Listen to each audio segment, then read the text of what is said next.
السلام علیکم ورحمۃ اللہ وبرکاتہ۔ اسد رضا ریسرچ انفارمیشن میں خوش آمدید۔ آج ہم گلدستہ معاون امتحانات کا مطالعہ کر رہے ہیں۔ تو پہلے ہم نے کچھ چند صفحات کا مطالعہ کیا ہے، تو ہم مزید اس کا مطالعہ کریں گے انشاءاللہ العزیز۔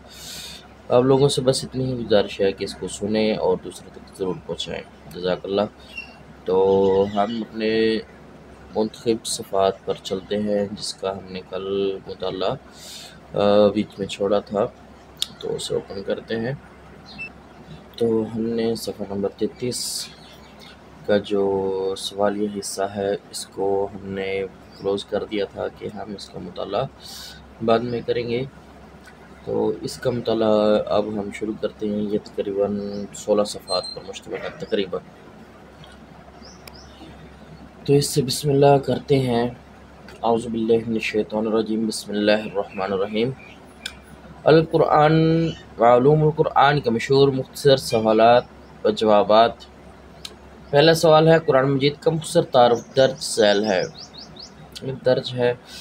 قرآن کا لفظ قرأ سے بنا ہے، جس کا معنی ہے پڑھنا اور جمع کرنا، اور لفظ قرآن کا لغوی معنی ہے کثرت سے پڑھی جانے والی کتاب ہے۔ اصطلاح میں قرآن اللہ تعالیٰ کا وہ آخری کلام ہے جو حضرت محمد صلی اللہ علیہ وآلہ وسلم پر حسب ضرورت آہستہ آہستہ 23 سالوں میں حضرت جبرائیل علیہ السلام کے ذریعے عربی زبان میں نازل ہوا، اور اس کی تلاوت عبادت کا درجہ رکھتی ہے۔ تو انہوں نے صرف ایک ہی چیز رکھی ہے کہ جبرائیل علیہ السلام کے ذریعے، تو خواب کے ذریعے بھی ہے، پردے کے پیچھے بھی ہے، خواب میں بھی ہے،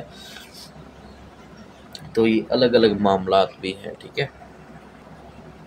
تو یہ الگ الگ طریقہ کار ہے، انہوں نے صرف حضرت جبرائیل علیہ السلام کے ذریعے ہی لکھ دیا ہے۔ تو کبھی انسانی شکل میں آتے تھے، کبھی اللہ پاک کی طرف سے خواب میں بتایا گیا ہے۔ اچھا، لفظ قرآن قرآن مجید میں 66 مرتبہ استعمال ہوا ہے۔ نیز قرآن مجید کے 5 ذاتی نام ہیں: القرآن، الفرقان، الذکر، الکتاب و تنزیل۔ قرآن مجید کی کل 114 صورتیں ہیں۔ 500 پہلے تو 40 رکوع تھے، اب 558 رکوع ہو گئے ہیں۔ آیات 6666 تھی، اب 6236 ہو گئی ہے۔ اعداد و شمار میں تبدیلی ہے، تو آپ لوگ بھی کنفرم کر لیجئے گا بعد میں۔ مدنی صورتوں کی تعداد 28 ہے، یہ بالکل درست ہے۔ مکی صورتوں کی تعداد 86 ہے، یہ بھی ٹھیک ہے۔ منزلیں 7 ہے، یہ بھی ٹھیک ہے۔ سجدے 14 ہیں۔ امام شافعی کے نزدیک 15 سجدے ہیں۔ پارے کا مفہوم سی اور پارا دونوں فارسی لفظ ہیں۔ سی کا معنی ہے 30 اور پارے کا معنی ہے جز کے ہیں۔ اس طرح سپارے کے معنی ہے 30 جز، اور یہ سپارے کی تقسیم حضرت عثمان غنی رضی اللہ تعالیٰ عنہ کے دور میں ہوئی تھی۔ سوال، حروف مقطعات کے بارے میں آپ کیا جانتے ہیں؟ اس کو ہم ساتھ آگے چل کے مطالعہ کریں گے۔ تو اس میں 2 حوالے جاتے ہیں۔ بعض کتب میں کنفرم نزول قرآن کا دورانیہ 22 سال 2 ماہ اور 22 دن لکھا ہوا ہے، ٹھیک ہے۔ یہ حوالہ دیا تھا انہوں نے۔ اچھا، اگلا سوال ہے، حروف مقطعات کے بارے میں آپ کیا جانتے ہیں؟ قرآن مجید کی 29 صورتوں کے آغاز میں حروف مقطعات آتے ہیں۔ ان میں 26 مکی صورتیں ہیں اور 30 مدنی۔ ان میں البقرہ، آل عمران، الرعد ہیں۔ تکرار سمیت ان حروف کی تعداد 78 بنتی ہے، جبکہ تکرار کے بغیر ان کی تعداد 14 ہے، جو کہ یہ ہیں: الف، لام، میم، صاد، را، قاف، ح، یا، عین، قاف، صین، ح، قاف، نون۔ ان کا مجموعہ یہ ہے جس سے یاد رکھنا آسان ہو جاتا ہے: نص، حکیم، قاطع، لہ، سر۔ حروف مقطعات کی 5 اقسام بنتی ہیں: ایک حروف پر مشتمل جیسے صاد، قاف، نون، دو حروف پر مشتمل جیسے طه طاسین یاسین حامیم. تین حروف پر مشتمل جیسے الف لام میم را طاسین میم. تو چار حروف پر مشتمل جیسے الف لام میم صاد الف لام میم را. تو پانچ حروف پر مشتمل کاف یا عین صاد ح میم عین سین قاف. تو یہ جو چیزیں ہیں وہ حروف مقطعات ہیں جو پانچ اقسام بنتی ہیں. سوال: سورہ الفاتحہ، یاسین، البقرہ، الرحمن کے مشہور نام درج کریں. سورہ فاتحہ کو باب القرآن اور سبع ثمانی کہا جاتا ہے. سورہ یاسین کو قلب قرآن اور روح القرآن. سورہ البقرہ کو فصاحت القرآن اور سنام القرآن. اور سورۃ الرحمن کو زینت قرآن اور عروس القرآن کے ناموں سے پہچانا جاتا ہے. یہ اکثر سوال آتا ہے ہمارے امتحان میں. سوال: نبی کریم صلی اللہ علیہ وآلہ وسلم نے کن چار صحابہ سے قرآن لینے کا کہا ہے؟ نبی صلی اللہ علیہ وآلہ وسلم نے فرمایا کہ ان چار سے قرآن لو: حضرت عبداللہ بن مسعود رضی اللہ تعالیٰ عنہ، حضرت سالم رضی اللہ تعالیٰ عنہ، حضرت معاذ بن جبل رضی اللہ تعالیٰ عنہ، حضرت ابی بن قعب رضی اللہ تعالیٰ عنہ. ان کی کنیت ابو منذر تھی. اچھا سوال: قراءات سبعہ اور مشہور 7 قراء کے نام درج کریں.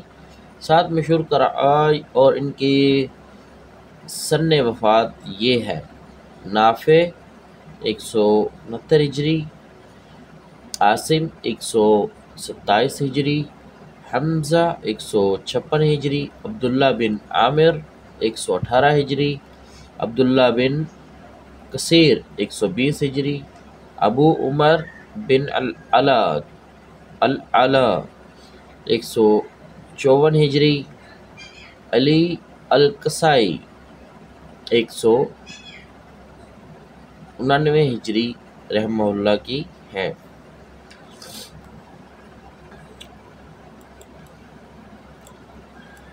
بنو غفار کے تالاب کے پاس آپ صلی اللہ علیہ وآلہ وسلم کو 7 قرات میں قرآن پڑھنے کی اجازت ملی تھی. اس کا حوالہ باقاعدہ انہوں نے دیا ہوا ہے اور تفصیل سے ہے ماشاءاللہ سے. یہ تالاب مدینہ منورہ کے قریب ہے. سبع قرآت کا واقعہ ہجرت کے بعد پیش آیا تھا. قرآن مجید اللہ تعالیٰ کی طرف سے نازل کی جانے والی آسمانی کتب میں سے سب سے آخری کتاب ہے جسے اللہ تعالیٰ نے امت کی آسانی کی غرض سے قرآن مجید کو 7 حروف پر مشتمل یا 7 حروف پر نازل فرمایا ہے. یہ تمام کے تمام 7 حروف عین قرآن اور منزل من اللہ ہیں. ان تمام پر ایمان لانا ضروری ہے اور واجب ہے اور ان کا انکار کرنا کفر اور قرآن کا انکار ہے. اس وقت دنیا بھر میں 7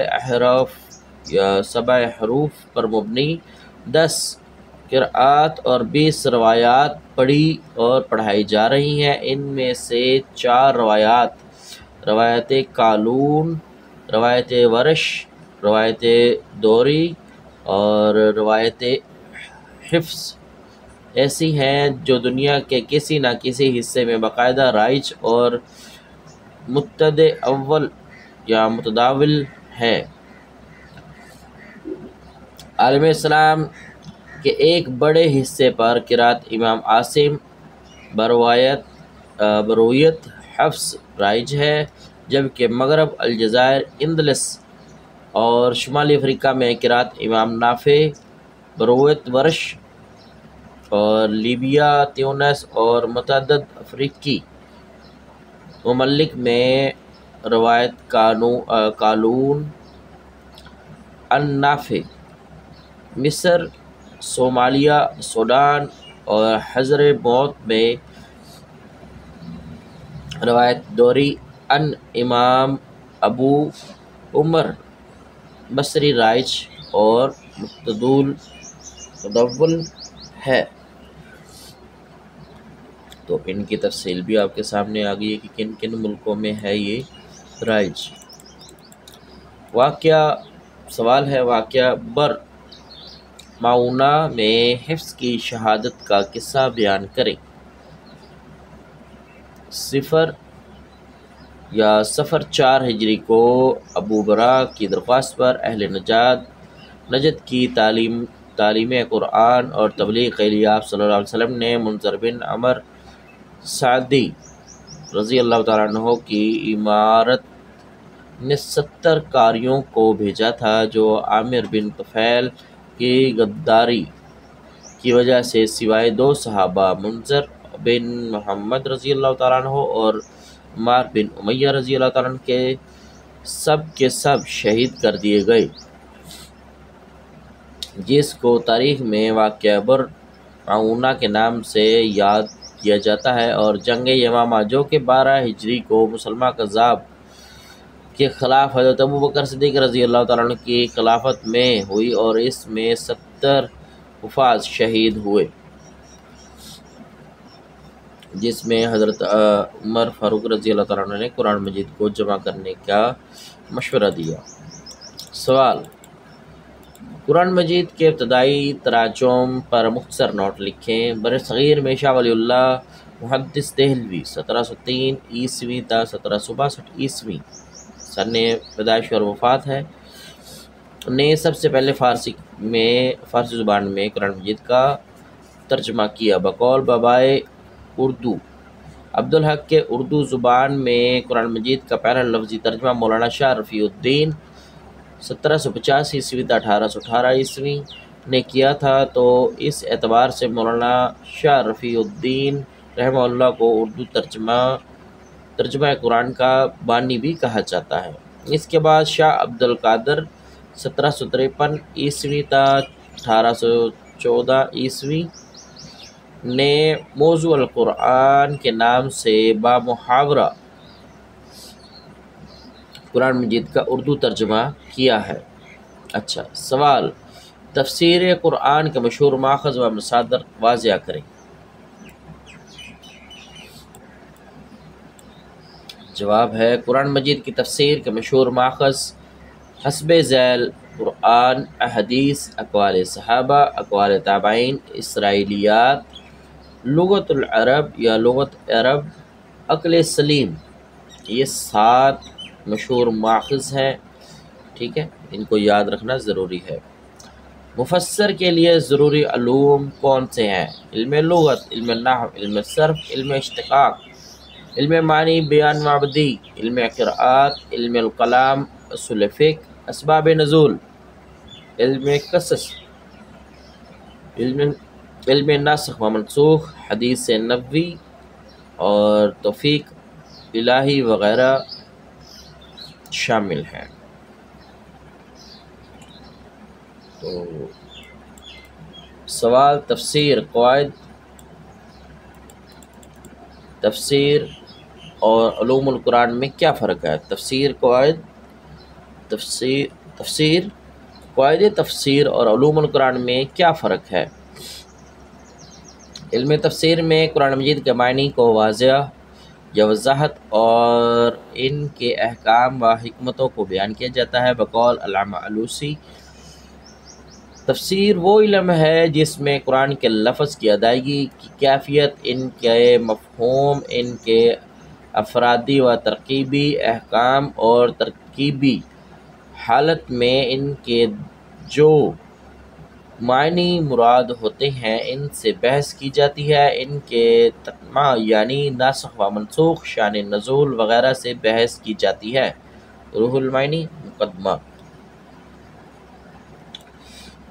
قواعد تفسیر ان بنیادی اصولوں کو کہتے ہیں جن کے ذریعے قرآن مجید کے معنی پہچاننے اور ان سے استفادہ کرنے کی کیفیت معلوم ہوتی ہے۔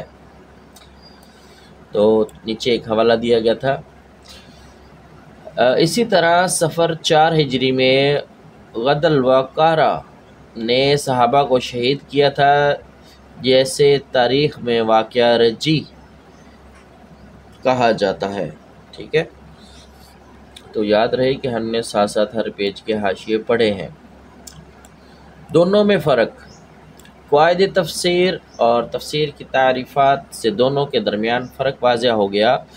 تفسیر کا اصل مقصد قرآن کے معنی اور مفاہیم کی وضاحت کرنا ہے، جبکہ قواعد تفسیر ان اصول و ضوابط کا نام ہے جن کا التزام قرآن مجید کے معنی اور مفاہیم تک پہنچانے والا ہے۔ یعنی ایک خود قرآن ہے اور دوسرا اس تک پہنچنے کے معلوماتی علم۔ قواعد تفسیر اور علم القرآن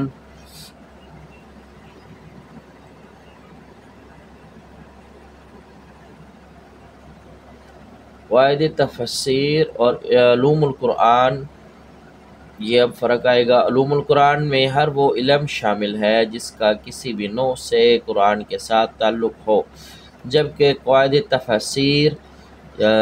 تفسیر علوم القرآن کی ایک شاخ ہے جس کا قرآن کے ساتھ تعلق ہے۔ دونوں میں کل اور جز جیسا فرق ہے۔ علوم القرآن کی حیثیت کل کی ہے جبکہ قواعد تفسیر کی حیثیت جز کی ہے، البتہ کبھی تسمیۃ الجز باسم الکل کے مطابق قواعد تفسیر کو علوم القرآن کہہ دیا جاتا ہے، اور اسی طرح کبھی اس کے برعکس اطلاق الجز الکل کے مطابق علوم القرآن کو قواعد تفسیر کہہ دیا جاتا ہے۔ قرآن مجید کی پہلی اور آخری آیت کی وضاحت کریں۔ قرآن مجید کی پہلی اور آخری آیت کی وضاحت۔ جواب، مطلق طور پر سب سے پہلے سورہ علق کی 5 ابتدائی آیات بروز سوموار 10 اگست 610 عیسوی کو غار حرا میں نازل ہوئی تھی اور فطرت الوحی اس کا دورانیہ جمہور علماء کے بقول 6 ماہ کا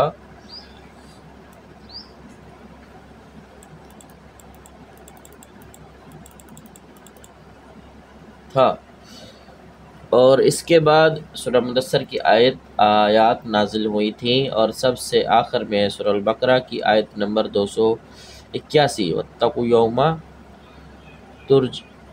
تُرْجَعُونَ نازل ہوئی تھی۔ یہ 3 ربیع الاول 11 ہجری بمطابق 632 عیسوی کا واقعہ ہے، جو حضور صلی اللہ علیہ وسلم کے رحلت فرما جانے سے 9 دن پہلے نازل ہوئی، اور اس کو حضرت ابی بن کعب رضی اللہ تعالیٰ عنہ نے تحریر فرمایا تھا، جبکہ سورۃ المائدہ کی جس آیت کو آخری سمجھا جاتا ہے وہ رحلت سے 81 دن پہلے مکہ میں نازل ہوئی تھی۔ سوال، شاہ ولی اللہ کے بیان کردہ تفسیری رجحانات بیان کریں۔ محدثین کا گروہ، متکلمین کا گروہ، فقہا اور اصولین کا گروہ، نحوین کا گروہ اور قراء کا گروہ، ادبیوں کا گروہ اور صوفیوں کا گروہ۔ سوال، اسرائیلی روایات سے کیا مراد ہے؟ تورات اور انجیل سے اخذ شدہ وہ تفسیری روایات جن کے ذریعے قرآن مجید کے بعض اجمالی مقامات کی تشریح کی جائے وہ اسرائیلی روایات کہلاتی ہیں۔ سوال، اسرائیلی روایات کی مشہور راوی کون سے ہیں؟ اسرائیلی روایات کے زیادہ تر انحصار حسب ذیل راویوں پر ہے: حضرت کعب الاحبار اور حضرت عبداللہ بن سلام۔ یہ شاید پہلے بھی آیا تھا سوال نور اسلام میں، جس کو ہم نے ڈسکس کرنا تھا کہ کون کون سے تھے راوی اسرائیلی روایات کی، تو اس میں دونوں کا ذکر کیا گیا ہے۔ وہ 32 ہجری میں وفات ہوئی ہے اور ان کی 43 ہجری میں۔ اچھا، ہمارا حاشیہ تھا وہ حاشیہ نمبر 1 ہے جو کہ غار حرا والے واقعات کا ہے۔ بعض محققین نے یہ بھی لکھا ہے کہ 25 رمضان کو غار حرا میں حضرت صلی اللہ علیہ وسلم پر پہلی وحی کا نزول ہوا۔ یہ تاریخ